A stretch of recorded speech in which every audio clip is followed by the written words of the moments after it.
Hello दोस्तों, कैसे हो? आपका स्वागत है त्रिपान स्टडी सेंटर में। आज जो हम करने जा रहे हैं पॉलिटिकल साइंस के महत्वपूर्ण चैप्टर राजनीतिक विज्ञान की ये चैप्टर जो है हर क्लास के हर बोर्ड के बच्चों के लिए अत्यंत महत्वपूर्ण है, जिनके सिलेबस में ये टॉपिक है। चलिए देखते हैं हमारा आज टॉपिक क्या है। Citizens and government. The government is the most important instrument of the state through there which the latter realise it is object through the three organs here, legislatures and executives and the judiciary, and it's a make to law and the rules implement them to maintain a place of order there is a country and resolve to the classes of interest. It is also try to the ensure territory integrity of unit of country. Modern democratic governments perform many other functions for the development and welfare of citizens and society as a whole. This especially so is the developing countries like our, and the relationship between the citizen and government is a reciprocal. The citizens are member of the state. The state recognize content rightly of the citizens and turn expect content of duty from them. So far as the right of the citizens are concerned, they can be divided into three: civil, political, and social. The civil rights are those rights which are necessary for the freedoms and liberty of individually, and that include of right to be life and professional liberties, right to a freedom to speech, expression and the thought, right to own property, right to enter into the contract, right to be equality before the law and equal protection by the law. Equality before law means absence of special privilege of equal protection of law in place of equal should be treated of equally. The political right include the right to be vote and the right to be contest election. Social right include the right to be some degrees of economic welfare and security of the right to be live the life of civilized began to according to the standard prevalence in the society. There is a more important here. It is a primary duty of the citizen to the pay of taxes to government. There is the most important here, the primary duty for tax play, and they should be operate which is the government can avoid it by there is a law and the rules should be held to the preventing disease by the immunization and the keeping the hood is the clean. There should be have a small family to help to be a government check the population growth. There should be a reserve to the public's property, help the catching and punishing to anti-social, anti-nation element. The further citizen of different caste, religion, language and reasons should be solved. There is a problem by the understanding and agreement and not by the violent means. In this way, a lot of resource, energy and time of the government can be saved the constructive purpose. हमारा दूसरा point जो है नागरिक और सरकार। देखिए नागरिक और सरकार क्या है। कहते हैं सरकार जो है राज्य का सर्वाधिक महत्वपूर्ण तत्व माना जाता है, जिसके द्वारा राज्य अपने उद्देश्य की पूर्ति भी करता है। अपने तीनों अंग अर्थात व्यवसाय, स्थापिका, कार्यपालिका और न्यायपालिका, यानी ये तीनों जो व्यवस्था होता है, व्यवस्थापालिका और कार्यपालिका और न्यायपालिका के मध्य से सरकार नियमों और कानूनों का निर्माण करता है और विवादों को जो है निपटारा और शांति में व्यवस्था बनाए रखने का भी कार्य इन्हीं तीनों ढंग से किया जाता है। यह देश की एकता और अखंडता को भी सुनिश्चित करने का सदैव प्रयास किया जाता है।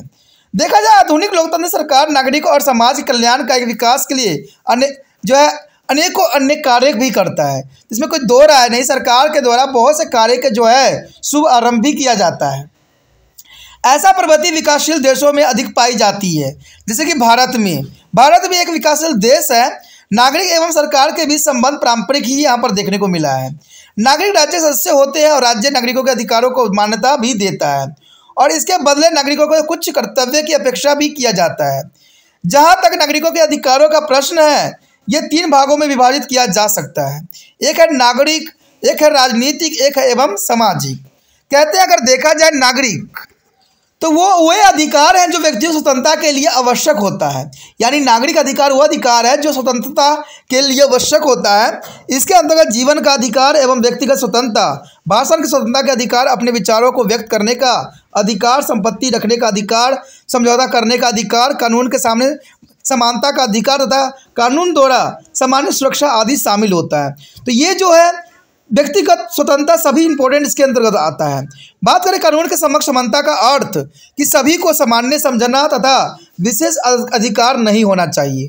कानून की नज़र में सभी व्यक्ति एक सामान्य होता है। राजनीतिक अधिकारों का अभिप्राय मत देने का अधिकार तथा चुनाव लड़ने का अधिकार से होता है। सामाजिक अधिकार के अंतर्गत जो है आर्थिक कल्याण, सुरक्षा तथा समाज में उपस्थित सम्मान की जिंदगी जीने आदि से अंतर्गत आता है। तो चलिए, कोई भी बात हो, ये सब बात जो है एक दूसरे के विपरीत ही बताई गई है। बात अगर हम करें कानून नज़र के सभी व्यक्ति को सामान्य अधिकार, तो कहते हैं कानून के समय सारे व्यक्ति सामान्य अधिकार कहाँ मिला हुआ है। कहते हैं बड़े बड़े लोगों के लिए जो है वहाँ पर कुर्सी खसका दी जाती है और आम गरीबों के लिए लाठी बरसाई जाती है। तो ये कहाँ से जो है कानून की नज़र में सभी व्यक्ति सामान्य हैं। बात करते हैं सुरक्षा, कल्याण, सुरक्षा और समाज की, तो कहते हैं आए दिन जो है यहाँ पर जो कई तरह के जो है गतिविधियाँ होती रहती है जो देश विरोध के रूप में होती है।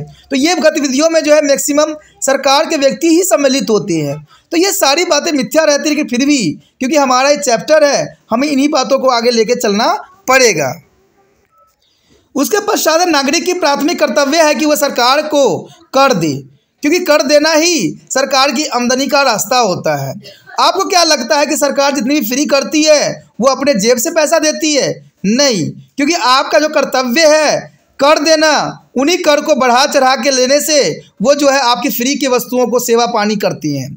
प्रत्येक नागरिक को विधि या नियम का पालन करके जो है सरकार का सहयोग करना चाहिए, प्रतिरक्षण में मदद करना चाहिए ताकि अध्यस्त बीमारियों को रोका जा सके। जनसंख्या विकास को रोकने के लिए छोटा परिवार की परंपरा अपनानी चाहिए। सार्वजनिक संपत्ति रक्षा भी करनी चाहिए और असामाजिक तत्व राष्ट्र के दुश्मनों को जो है पकड़वाने, सजा दिलवाने में मदद भी करना चाहिए। कहते हैं अगर आप असामाजिक तत्वों को पकड़ के भी जेल में भी डलवा दो तो अगले दिन जो है वो सरकार के नेताओं के कारण अगले दिन बाहर फिर से वही गतिविधियां करने लग जाती हैं। अलग अलग जाति, धर्म, भाषा एवं क्षेत्र के नागरिकों को अपनी अपनी समस्याओं को समझौता के द्वारा समाधान भी करने की पूरी आज़ादी है। कहते हिंसा द्वारा नहीं, कहते अहिंसा के द्वारा। ऐसा होने पर सरकार अपने साधनों एवं ऊर्जा को बचाकर सकारात्मक कार्य में सदैव लगा सकती है। Our next topic is liberties. The term liberty is derived from the Latin word labor, means of free. Thus, liberties mean to the freedom. The freedom is the paramount of important for the development of individual as a personality. The historically speaking, the term liberty was initially defined as absence of all the restrictions on the individual. This is known as the negative concept of liberties. Here, the earlier liberalism is compounded is a negative liberty. John Thomas Mills, the 19th century English political philosopher, described the restraints as an evil. Mill was especially worried about the restrictions common from the state and society. However, since the individual is a live together in a society, complete absence of restrictions would be neither possible nor desirable. Further, different things between to the self regarding as a other regarding action is not to be away possible. And here it is been to very apt to the sad that your liberties to swings your arms, ending here where maybe nose began. For liberty to be enjoyed by everyone, it should be responsible or stance. This is a concept of positive liberties. The concept of further means freedom to be a master of oneself. Horace J. Luxis support this concept, and freedom are opportunities which the history has shown to be stimulated to their development of personality. The freedom of many require stands low on the freedom of some. The latter liberal supporting to the positive liberty. हमारा जो अगला topic है वह है स्वतंत्रता। देखिए स्वतंत्रता क्या है। स्वतंत्रता शब्द की उत्पत्ति लैटिन शब्द लेबर से शब्द से हुआ है। इसे इसको लिबर्टी कहा जाता है, जिसका अर्थ है स्वतंत्रता। व्यक्तियों के व्यक्तित्व के विकास में स्वतंत्रता का बहुत बड़ा महत्वपूर्ण होता है। प्राचीन समय में राजनीतिक जो है चिंतकों का एक दल मानता था कि व्यक्तियों की स्वतंत्रता का अर्थ है किसी प्रकार की बाधा न होना। इसे स्वतंत्रता का जो है नकारात्मक अर्थ कहा गया है। इस नकारात्मक चिंतन वाले लोगों का मानना है कि व्यक्तियों के कार्य करने के लिए पुण्य जो है स्वतंत्र होना भी चाहिए। जॉन स्टुअर्ट मिल, जो एक ब्रिटिश राजनीतिक चिंतक थे, का मानना है कि बाधा का एक बुराई है। ठीक है, बाधा एक बुराई है। मिल रॉस का जो समाज की तरफ से आने वाली बाधाओं को विशेष चिंता किया करते थे। मनुष्य समाज में एक साथ रहता है, इसलिए बाधाओं का बिल्कुल ही नहीं होना संभव है। यानी अगर आप एक साथ रहते हो तो बाधाएं होना कतई असंभव है, तथा रेखा गणित में भी होना नहीं है। सकारात्मक चिंता का दल का मानना है कि व्यक्ति को वही तक स्वतंत्र होना चाहिए जहां तक उसकी स्वतंत्रता से दूसरे की स्वतंत्रता बाधित नहीं होती है। व्यक्ति को सकारात्मक स्वतंत्रता की एक कानूनी सीमा रेखा के बीच ही स्वतंत्रता होनी चाहिए। कुछ स्वतंत्रता कानूनी रूप से प्रतिबंधित भी होता है, और इस धारणा का और आगे अर्थ यह हुआ कि व्यक्ति अपने आप में मालिक है, और इस धारणा को हेरोडस जेल्स्की ने समर्थन भी किया था। स्वतंत्रता वह अवसर है जिसके बिना व्यक्तित्व का विकास असंभव है। इतिहास इसका गवाह है, और कुछ व्यक्तियों की स्वतंत्रता को कानून द्वारा सीमित करना भी पड़ता है ताकि अधिक लोगों को स्वतंत्रता का लाभ मिल सके। The next topic is safeguards of liberty.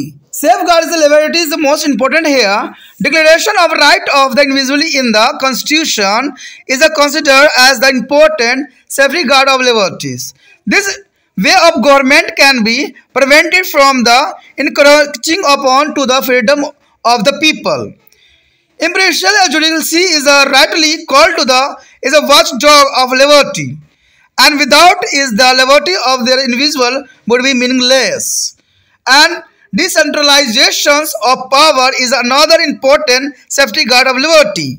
The history is the witness to the fact of concentration of power has a very often lead to the despotism. The separation of power is the executive and legislative and judiciary as being to separate is the great olive of liberty. Is a must concern. A power should be a check on power. The rule of law or equality is the eyes of the law is also an important safety guard of liberty. This is the bulwark is against discrimination based on the caste, class, color, and creed, etc. There is against of discrimination of bulwark. A large measure of the social justice is a diffusion of social and economic privilege is a prerequisite for the liberty. If the privilege of become to the prerogatives of select few, then effective liberty would be denied to be a vast majority. A bell or canif parties is also indispensable for the preservation of liberty. All these institutional safety guard is indicated of preserve the liberty of citizens and themselves do not post the proud spirit of preserve its. People should be aware beyond their tools to be ensure that the liberty is not encouraged upon. The internal balance it is willingness it is been to the rightly set it's the price of liberty. उसके पश्चात हमारे समक्ष स्वतंत्रता की रक्षा कहते हैं। स्वतंत्रता की सुरक्षा किस प्रकार किया जा सकता है। संविधान में व्यक्तियों के अधिकारों की घोषणा को स्वतंत्रता का एक प्रमुख रक्षक माना गया है, और इसके द्वारा लोगों की स्वतंत्रता को सरकारी हस्तक्षेप से भी बचाया जाता है। यह कहना उचित ही है कि निष्पक्ष न्यायपालिका स्वतंत्रता की प्रहरी मानी जाती है। इसके बिना व्यक्ति की स्वतंत्रता अर्थहीन ही माना जा सकता है। शक्ति का विकेंद्रीकरण भी स्वतंत्रता की एक प्रमुख सुरक्षा कवच के रूप में देखा जा सकता है। इतिहास में से प्रमाण मिलते भी हैं कि शक्ति केंद्रीकृत निरंकुशता को जन्म सदैव दिया है। कहते हैं अगर देखा जाए तो कार्यपालिका, व्यवस्थापालिका और न्यायपालिका बीच शक्ति का विभाजन भी स्वतंत्रता की रक्षा का प्रमुख साधन भी माना गया था। इसमें मॉन्टेस्क्यू ने भी कहा था कि शक्ति का नियंत्रण शक्ति द्वारा ही होना चाहिए, नहीं तो शक्ति का व्यर्थ ही रह जाती है।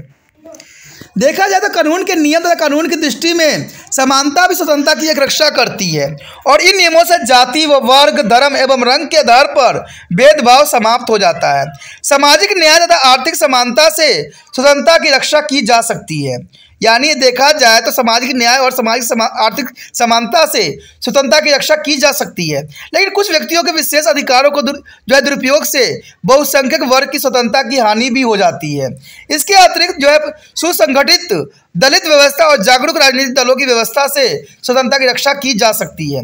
सभी सुरक्षा साधन बेअसर हो जाएंगे यदि नागरिक स्वयं स्वतंत्रता की रक्षा के लिए जागरूक नहीं होंगे। सरकार कोई रेगुलेशन बना के आपको सुरक्षा नहीं कर सकती है जब तक आप सुरक्षा के लिए हमेशा सशक्त न रहो। इसलिए लोगों को हमेशा चौकस एवं चौकन रहना चाहिए ताकि कोई भी उसकी स्वतंत्रता का अतिक्रमण न कर सके। निरंतर सतर्कता ही स्वतंत्रता का मूल्य आधार माना जा सकता है।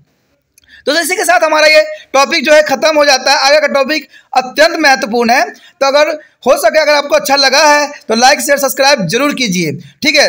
अगर इसमें से दो बातें जो बहुत इंपॉर्टेंट रहता है वो ये है कि इस वीडियो को दूसरे बच्चों तक भी पहुंचाना है, इसलिए जितना हो सके इसको शेयर भी करना है। और शेयर करने के लिए अब आपके पास जो है सबसे अच्छा साधन व्हाट्सअप स्टेटस से अच्छा कोई साधन हो भी नहीं सकता, ठीक है। और दूसरी बात ये भी था, अगर पहली बार वीडियो देख रहे हो अगर अच्छा लगा है तो चैनल को सब्सक्राइब करके जरूर रख लो, नहीं तो आपको जो है दूसरे वीडियो का नोटिफिकेशन शायद प्राप्त न भी हो, ठीक है। इसलिए सब्सक्राइब करके रख लेना, आपके हित में है। तो सोचना नहीं है, विचार नहीं करना है, तुरंत सब्सक्राइब करके जो है इसको सेव करना।